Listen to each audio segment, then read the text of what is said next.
آج نئے ایرانی سپریم لیڈر مجتبیٰ خامنئی نے جو اپنے پہلے پیغام میں آبنائے ہرمز کو بند رکھنے اور پڑوسی ممالک میں قائم امریکی اڈوں پر مسلسل حملے جاری رکھنے کا اعلان کیا ہے، اس سے کیا واضح سگنل مل رہا ہے؟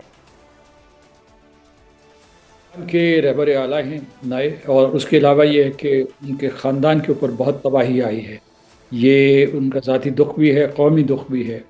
ذاتی اس وجہ سے کہ ان کے والد محترم مارے گئے، اس کے بعد ان کی والدہ، ان کی بیگم اور بچے بھی شہید ہوئے۔ تو اس وجہ سے جو ان کا لب و لہجہ بہت تند و تیز ہے، غصے والا ہے۔ اور ابھی اگر حال ہی میں آپ نے بیانات دیکھے ہوں علی لاریجانی کے، جو ان کے نیشنل سیکیورٹی کونسل کے سیکرٹری ہیں، یا عباس عراقچی کے، تو ان کے بڑے تعمیری اور ڈپلومیٹک قسم کے بیانات ہوتے تھے۔ اس کے برعکس جو ہے انہوں نے سخت پیغام بھیجا ہے امریکہ کو، لیکن انہوں نے براہ راست امریکہ کو مخاطب کرنے کی بجائے یا اسرائیل کو مخاطب کرنے کی بجائے خلیجی ریاستوں کو مخاطب کیا ہے۔ اور اس میں جو پیغامات دیے ہیں اس میں سب سے پہلے یہ کہا ہے کہ یہاں امریکی اڈے ہیں، ان کو ختم کیا جائے۔ اور یہ براہ راست اپیل جو ہے یہ خلیجی ریاستوں کے حکمرانوں کو ہے، کیونکہ وہ کہتے ہیں کہ ان کا واحد مقصد ایران کو نشانہ بنانا ہے۔ دوسرا یہ ہے کہ انہوں نے کہا کہ وہ انتقام لیں گے، یعنی مطلب جو ان پر حملہ کیا گیا، جو قیادت کو ختم کیا گیا، اس کا وہ انتقام لیں گے۔ اور اس طریقے سے مطلب یہ کہ یہ ایک قسم کا اشارہ ہے کہ جارحیت بڑھے گی، یعنی جو ایران اپنے دفاع کے لیے یہ قدم اٹھاتا رہے گا۔ اور اس لیے یہ جو امیدیں ابھر رہی تھی کہ شاید جنگ جلدی ختم ہو جائے گی، اس کے آثار نظر نہیں آتے۔ دوسرے یہ کہ انہوں نے یہ بھی کہا ہے کہ آبنائے ہرموز کے اوپر جو بندش ہے وہ برقرار رہے گی، اور اس کے اثرات جو ہے عالمی منڈی پہ پڑ رہے ہیں۔ انہوں نے بلکہ واضح طور پر یہ کہا کہ اس کو وہ عالمی برادری بلکہ جو ہے بالواسطہ طور پر براہ راست جو ہے امریکہ کے اوپر دباؤ ڈالنے کے لیے لیور کے طور پر استعمال کریں گے۔ اور پھر جو ہے انہوں نے جو افواج ایران کی تعریف کی، اس میں جو اسلامک ریولوشنری گارڈز تھے، یا اس کے علاوہ جو دوسرے ان کی ریگولر فوج کے جو قائدین ہیں کہ جنہوں نے مشکل حالات میں قیادت کے چلے جانے کے باوجود بھی ایران کا دفاع کیا۔ اب دوسری طرف سے اگر آپ دیکھیں، امریکہ کی طرف سے بھی بہت سخت بیانات آ رہے ہیں۔ صدر ٹرمپ جو ہے وہ کہہ رہے ہیں ہم نے فتح کر لیا، فتح کرنے والے ہیں، جنگ طول کھینچ سکتی ہے۔ اور اس طریقے سے بہت سے بیانات آ رہے ہیں۔ ان کا وزیر دفاع بہت ہی جارحانہ بیانات دے رہے ہیں۔ انہوں نے اسے ایک مذہبی جنگ کو ایک مذہبی رنگ بھی دے دیا ہے کہ یہ ایک قسم کی صلیبی جنگ ہے، صہیونی جنگ یہ پہلے سے تھی۔ تو حالات بگڑتے نظر آ رہے ہیں۔ اس وقت جو ہے منڈیاں، جو عالمی منڈیاں ہیں، وہ تھر تھر کانپ رہی ہیں، بیکاز جو ہے آئل کی پرائس $100 سے پر بیرل سے اوپر چلی گئی ہے دوبارہ۔ اس کے بعد کئی اور بکھیڑے ہیں، سپلائی چینز ڈسرپٹ ہو رہی ہیں۔ پھر جو ہے آئل اینڈ گیس کی جو ہے ذخائر وہ کم ہو رہے ہیں، اور اس کا بھی خطرہ ہے کہ اس جنگ کے شعلے کہیں دوسرے ممالک کو بھی نہ اپنی لپیٹ میں لے لے۔ تو ان تمام وجوہ کی بنا پر میرا خیال ہے کہ ان کا بیان اہم ہے، تاہم کچھ ایسے شواہد ہیں کہ پس پردہ کوئی رابطہ کاری ہو رہی ہے ایران اور امریکہ کے درمیان، اور امریکہ خود کوشش کر رہا ہے کہ جسے وہ کہتے ہیں اپنی زبان میں کہ ایکسٹ ریمپ یا آف ریمپ، چاہتے ہیں کہ اب جو ہے یہ جنگ بہت لمبی نہ ہو جائے، کیونکہ جنگ لمبی ہوگی تباہ کن ہوگی۔ لیکن سر امریکہ یہ بھی تو کہتا ہے کہ وہ فوری طور پر ایران پر حملے بند نہیں کرے گا۔ درست ہے، لیکن ایک طرف وہ یہ بھی کہتے ہیں، بہت سے متضاد بیانات آ رہے ہیں۔ وہ کہہ رہے ہیں کہ ہم نے فتح حاصل کر لی، کہ صدر ٹرمپ کبھی یہ کہتے ہیں کہ ہم نے پہلے حملے میں فتح حاصل کر لی تھی۔ پھر اس کے بعد جو ہے ان کے وزیر دفاع مختلف بیان دیتے ہیں، اور وہ یہ کہتے ہیں کہ جنگ جو ہے کئی ہفتوں تک چل سکتی ہے۔ تو متضاد بیانات جو ہے حالت جنگ میں دوسرے ممالک کو، یعنی مطلب اپنے مد مقابل کو کنفیوز کرنے کے لیے بھی دیے جاتے ہیں۔ اور بعض اوقات یہ ہے کہ واقعی وہاں کوئی اس قسم کا جو ہے لیک آف کوآرڈینیشن ہے، یا صدر ٹرمپ جو ہے وہ اپنی مرضی کے مالک ہیں، ان کے جی میں جو آتا ہے وہ کہہ ڈالتے ہیں، اور اس کے بعد جو ہے ان کے جو وزیر دفاع ہیں یا جو chairman joint chiefs of staff ہیں وہ کسی اور طریقے سے اسے جو ہے اس کے پردہ پوشی کرتے ہیں، یا اسے جو ہے اسرائیل کا دباؤ بھی تو ہو سکتا ہے کہ ابھی جنگ کو جاری رکھا جائے۔ یہ بھی دباؤ ہے، لیکن یہ بھی دباؤ ہے کہ جنگ کو ختم کیا جائے، کیونکہ صدر ٹرمپ جو ہے انہوں نے اپنی یہ شہرت بنائی تھی کہ وہ جنگیں ختم کروانے والے ہیں، وہ امن قائم کرنے والے ہیں، اور وہ امریکہ کو یہ غیر ضروری sir in your opinion do you agree with it کہ وہ جنگیں ختم کرواتے ہیں، وہ پیس کو پروموٹ کرتے ہیں؟ وہ اسی مقصد کے لیے آئے تھے۔ انہوں نے جو ہے یہ پیس پلیٹ فارم کے اوپر اپنا انتخاب جیتا تھا، اور اس میں جو ہے ان کی تقاریر موجود ہیں. لیکن وہاں میں آپ کو بتاتا ہوں کہ اسرائیل کا اتنا اثر و رسوخ ہے کہ ان کے جو صدور ہوتے ہیں، امریکہ کے صدور ہوتے ہیں، وہ اسرائیل کے نرغے میں آ جاتے ہیں اور وہ لیکن اپنی سر مرضی کے ریسنٹ مالک جنگ نہیں کے ہوتے. بعد تو یہ امیج خراب نہیں ہو گیا ان کا؟ نہیں، امیج تو خراب ہوا ہے، لیکن یہ ہے کہ میرا خیال ہے وہ بھی مجبور تھے. تمام امریکی صدور مجبور رہے ہیں کسی نہ کسی حد تک، اور اس کے بعد کانگریس مجبور ہے. اگر اس وقت جو ہے 98% آف دا کانگریس ممبرز وہ ادھر سے ڈیموکریٹس ہوں یا سینیٹرز ہوں، وہ کسی نہ کسی طریقے سے اسرائیل کے مرہون منت ہیں، ان کے نرغے میں، ان کے شکنجے میں.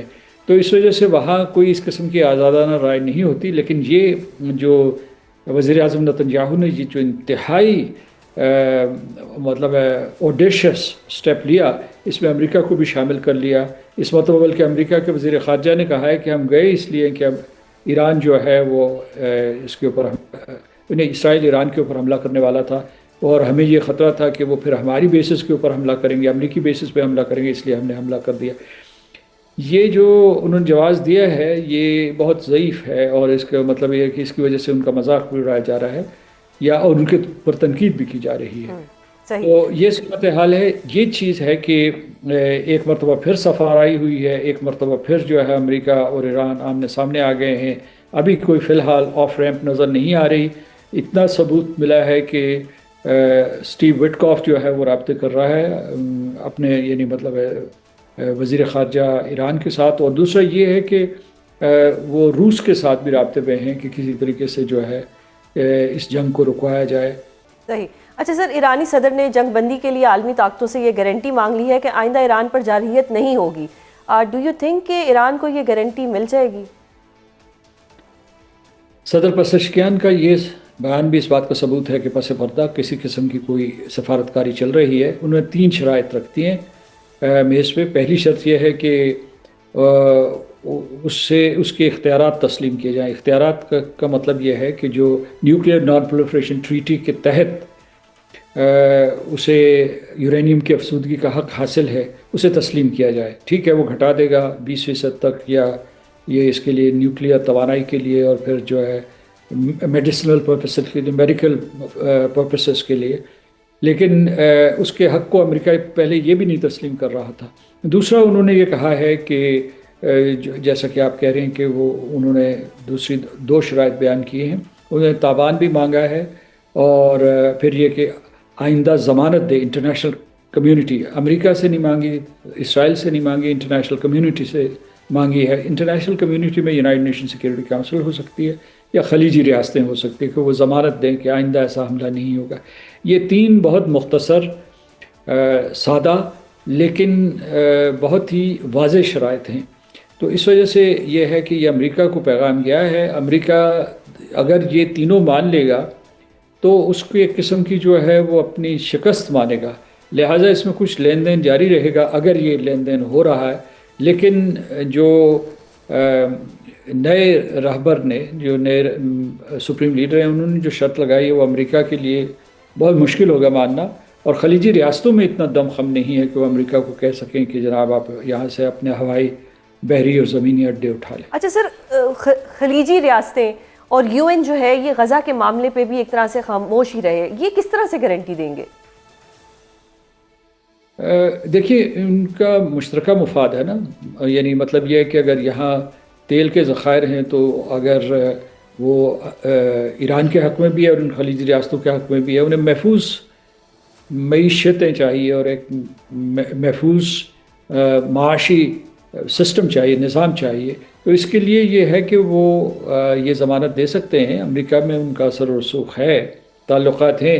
لیکن میں سمجھتا ہوں کہ جس قسم کی انتہا پسند آوازیں اسرائیل سے اٹھ رہی ہیں کہ انہوں نے گریٹر اسرائیل بنانا ہے، یعنی دریائے نیل سے دریائے فرات تک یہ سارے کا سارا علاقہ، اور کہ کوئی حوالہ دیتے ہیں کہ جو انجیل مقدس میں یہ لکھا ہوا ہے کہ یہ ڈیڈ جو ہے، یہ زمین کا پٹا جو ہے، یہ یہودیوں کو دے دیا گیا ہے اور یہ ان کا جو ہے یہ قسم کا یہ قبضہ رہے گا. ابھی وہ مختصر سی جگہ پہ ہیں اور پھر جو ہے اس کا دائرہ کار جو ہے شام، لبنان، عراق اور پھر جو ہے سعودی عرب کا کچھ حصہ جو ہے اسے شامل کریں گے. اب آپ کو یہ جنگ جو ہے یہ مارچ میں ختم ہوتی ہوئی نظر آ رہی ہے یا آپ کو لگتا ہے یہ بہت لمبی چلے گی؟ آج اور کل کی بات کریں تو ہم یہ کہہ سکتے ہیں کہ جی یہ لمبی چلے گی اور نقصانات دونوں طرف ہو رہے ہیں، لیکن جو متوازی سفارتکاری ہو رہی ہے، مثال کے طور جو روس سے رابطے ہو رہے ہیں یا چین کے ساتھ، یعنی چین کے صدر شی جن پنگ کے ساتھ اس مہینے کے آخر میں صدر ٹرمپ کی ملاقات ہے، شیڈیول پہلے سے ہے، یعنی اس جنگ سے پہلے سے ہے، تو اس میں یہ معاملہ زیر بحث آئے گا. تو اس قسم کی جو کوششیں ہو رہی ہیں، جو خلیجی ریاستیں جس قسم کی سٹریس، جس قسم کا پین محسوس کر رہے ہیں اور اس کی وجہ سے جو ہے ان کی معیشتیں تباہ ہو رہی ہیں، تو یہ وہ ایسے عوامل ہیں جس کی وجہ سے ایک بنیاد بن جاتی ہے کہ وہ امریکہ کے ساتھ وکالت کریں. اور امریکہ میں خود آوازیں اٹھ رہی ہیں کہ یہ آپ نے بے مقصد اور بلکہ بڑی نقصان دہ جنگ میں حصہ لینے کا فیصلہ کیا ہے اسرائیل کو بچانے کے لیے، یا اسرائیل کی ہٹ درمی کی وجہ سے، اس کی ضد کی وجہ سے. تو یہ دیکھیے کہ کیا امریکہ میں رائے عامہ صدر ٹرمپ کے اوپر حاوی ہوتی ہے. وہ کیا یہ جو عالمی منڈیوں میں نقصانات ہو رہے ہیں، جو آئل اور گیس کی سپلائی چینز کے درہم بھرم ہونے کی وجہ سے، کیا اس وجہ سے وہ جو ہے پیچھے ہٹنے کے لیے تیار ہو جائیں گے کسی فیس سیونگ کے بعد، اور یا پھر یہ جو بین الاقوامی کوششیں ہو رہی ہیں درپردہ کہ جنگ کو رکوایا جائے، کیا وہ کامیاب اور کارگر ہوں گی؟